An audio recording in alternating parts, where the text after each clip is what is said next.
En este video se tratará todo lo concerniente al proyecto de ciencia e ingeniería de materiales correspondiente a los materiales magnéticos. Somos Nicolás Herrera, David Pérez, José Perdomo, Samuel Avizambra y David Rentería de los grados 11A y B. Para este video utilizaremos el determinado orden, primero una introducción, después una conceptualización del tema, aplicaciones del proyecto, fundamentación, aspectos físico-químicos de los materiales utilizados, conclusiones sobre el proyecto y finalmente referencias.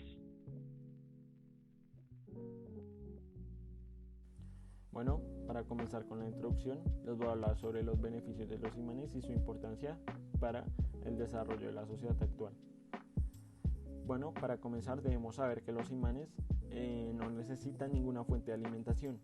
¿Esto qué significa? Que puede ayudarnos también al cuidado del medio ambiente. Además, los imanes se pueden producir en distintas formas.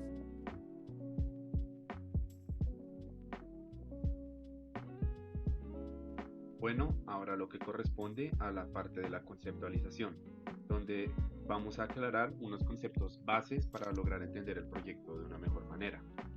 Empezando por conceptos como materiales magnéticos y sus tipos. Los materiales magnéticos son aquellos que intrínsecamente poseen propiedades de atracción o repulsión sobre otros materiales. Esta atracción o repulsión se da a través de campos magnéticos o repulsiones magnéticas mediadas por polos que pueden ser opuestos o iguales. Teniendo esto claro, vamos a ver la división que hay de los materiales magnéticos, de los cuales hay 8 tipos: diamagnéticos, paramagnéticos, ferromagnéticos, ferrimagnéticos, superparamagnéticos, las ferritas, que son las cuales vamos a trabajar en este proyecto, los no magnéticos y los antiferromagnéticos. También cabe aclarar que todos los imanes usados en este proyecto son hechos de ferrita. Según dos conceptos, la definición clara de ferritas y de magnetismo. Las ferritas son materiales cerámicos con propiedades ferromagnéticas, es decir, se ven atraídos por otros metales o imanes en general. Lo usamos en este proyecto debido a la facilidad de manipulación de este material, junto al hecho de que es supremamente común su uso. Siguiente, el magnetismo. El magnetismo está definido como el conjunto de fenómenos físicos dados por los campos magnéticos. Estos pueden darse por corrientes eléctricas o por las propiedades de los materiales, como es el caso de este proyecto, donde usamos los polos opuestos de imanes de ferrita para exponer cómo podrían funcionar los trenes del futuro, de manera que son capaces de flotar debido a sus propiedades magnéticas. ¿Cómo funciona nuestra maqueta? Bueno, el proyecto está conformado por dos líneas de imanes de ferrita, situados de forma paralela, de manera que una línea está dentro de nuestro prototipo de tren y la otra línea que conforma los rieles por donde el tren puede flotar.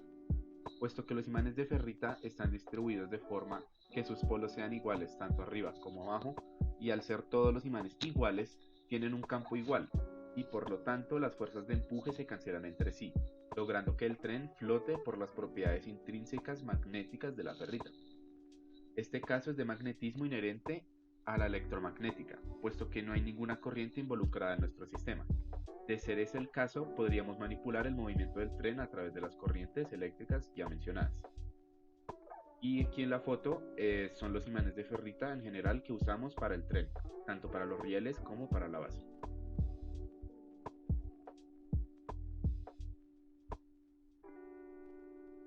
Ahora bien, en la parte de aplicaciones decidimos dividirla en tres grandes conjuntos, que serían transporte aéreo, transporte terrestre, transporte aéreo y digamos pues de ingeniería, por así decirle.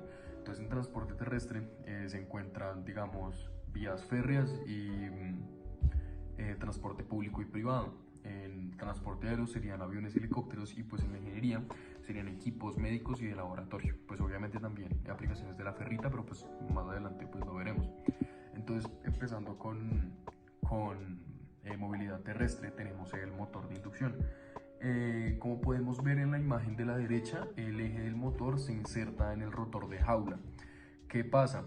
Como se ve en la imagen de la esquina superior izquierda, el eje del motor y el rotor tienen una serie de líneas que lo que hacen es que cuando se genera el campo, el eje del motor va a empezar a rotar. Entonces esto funcionaría como una competencia, por así decirlo, del motor a combustión que conocemos normalmente.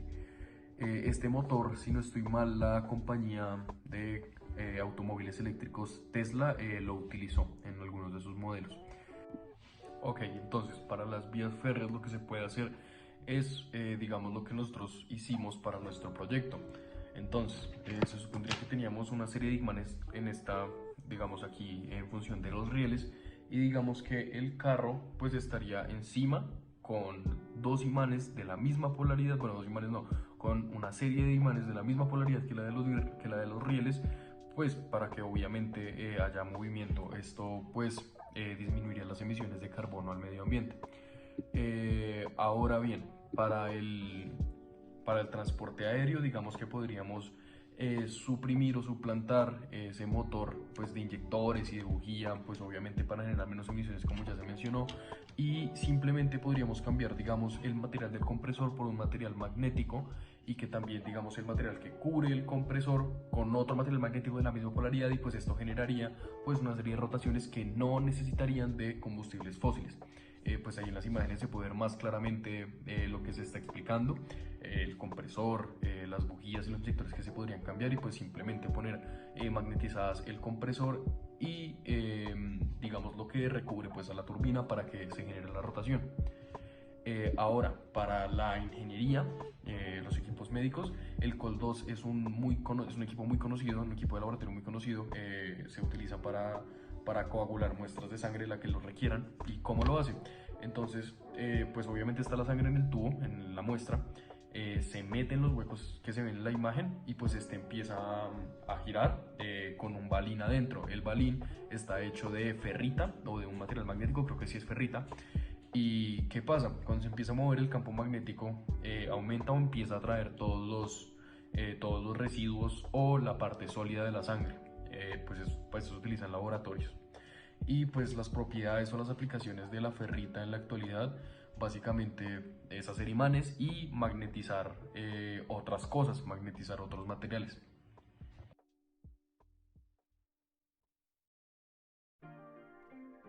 Continuamos con lo que es el aspecto de la fundamentación. La fundamentación es los fundamentos físicos en los cuales el material se aplican. A nosotros lo dividimos en cuatro partes, lo que es la ley de la atracción y repulsión, la temperatura y digamos el tipo de material, si es o natural o artificial. Bueno, lo que es la ley de atracción y repulsión se basa en la atracción y repulsión de los electrones. Digamos, si una polaridad es positiva, se van a repeler, pero si es contrario, o sea, positiva, negativa, se van a atraer. Esto es lo que se fundamenta casi todo en lo que es los imanes. La temperatura tiene es un aspecto muy importante en lo que es los imanes, ya que, digamos, cuando un imán está mucho más frío, se vuelve mucho más superconductor, es decir, su potencia va a ser mayor. Y digamos, si es más caliente, o sea, si se calienta mucho, no va a ser posible esa potencia que se consigue al estar tan frío. Es más, cuando está caliente pierde imantación. Después pasamos con lo que es los aspectos de los tipos de materiales del imán, si son artificiales o si son naturales.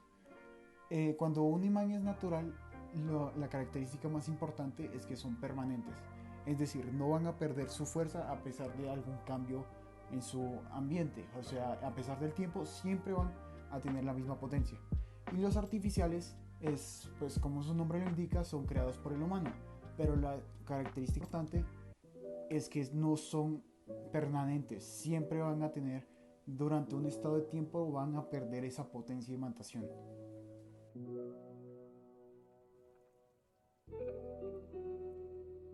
Con respecto a los aspectos físico-químicos de los materiales que utilizamos en este proyecto, hablaré principalmente de 5 físicos y las estructuras químicas que se utilizan en este tipo de material. Hablaré de la ferrita o hierro alfa y de los imanes de superconducción. Para comenzar, hablaremos de la composición de la ferrita. La composición de la ferrita normalmente está compuesto principalmente por hierro, junto con bario o estroncio. Esto ya que en la producción de la misma se utiliza óxido de hierro juntado con carbonato de bario o de estroncio, el cual es calentado a altas temperaturas entre 1000 y 1400 grados Celsius, que resulta en un polvillo que, si se compacta, termina siendo un material como la ferrita, que es extremadamente duro, maleable, dúctil y sin embargo quebradizo.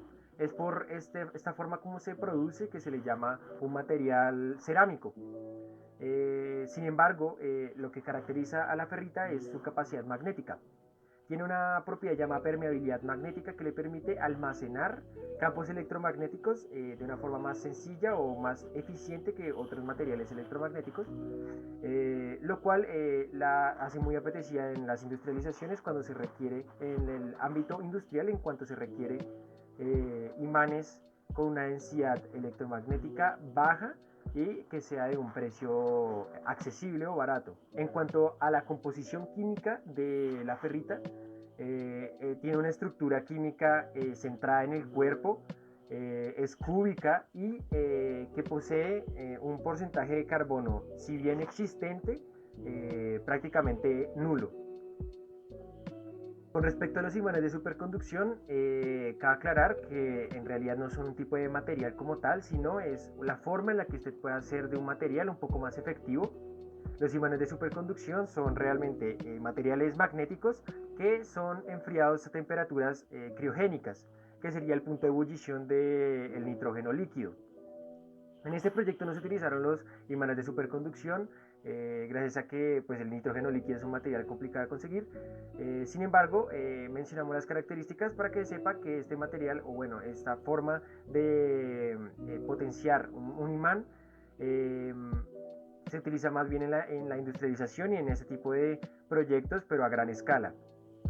Bueno, los imanes de superconducción se enfrían a temperaturas criogénicas, lo cual lo que hace es disminuir la velocidad con la que van sus átomos, sus partículas, y con ello puede conducir una corriente mayor a la de un alambre común, a la de un imán común. Su composición, como bien se sabe, sería simplemente elementos puros, como lo puede ser el mercurio o el plomo. Normalmente son materiales como metales de transición o elementos metálicos, superconductores orgánicos y aleaciones. Los imanes de superconducción se utilizan en el ámbito industrial gracias a que son económicos, son eficientes y son relativamente sencillos de sintetizar a gran escala, cosa que los hace superiores a otros imanes de gran eficiencia y potencia, puesto que estos son costosos.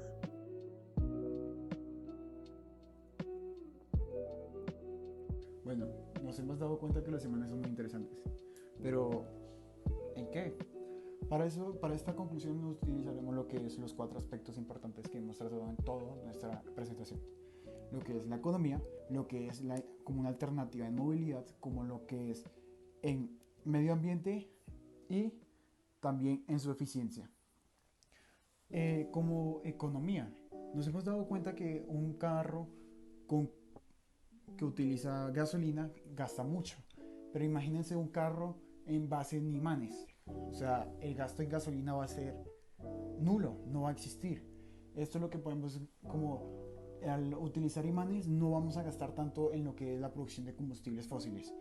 Al ser una alternativa como de medios de transporte, generaría un gran salvación para el medio ambiente, ya que no se generarían lo que es los gases invernaderos y no causaría el calentamiento global. Siendo así, nosotros podemos concluir que la eficiencia de estos vehículos o de la utilización de imanes es impresionante. Un ejemplo claro sería un tren que hay en China que se llama el Tupolev. Este tren alcanza lo que es una velocidad de 600 km por hora y utiliza imanes. O sea, y tampoco requiere un gasto impresionante en lo que es electricidad. Solamente es algo impresionante. Imagínense viajar en un tren a 600 km por hora. Es algo impresionante. Increíble. Bueno, como se puede apreciar, este es el proyecto del tren, el tren del futuro, el Transmi-Eon. Está compuesto por 2 partes. La primera, que serían los rieles de imanes, Todos estos imanes son de ferritas, son imanes cerámicos, algunos comprados y algunos recuperados de imanes de nevera. La otra parte sería la base de los rieles donde están pegados los imanes. Y lo más importante, la cabina del tren, que como se puede apreciar, en realidad por abajo sería un estuche, por decirlo así, con imanes de ferrita. Para que así, al ponerse encima y sabiendo que los imanes son iguales, el tren pueda flotar como se ve. Ahora mismo no se puede dotar de movimiento, sin embargo se puede apreciar que el tren está flotando de forma autónoma debido a que, ya que los imanes son iguales, su campo es el mismo, así este se cancela y el tren logra flotar.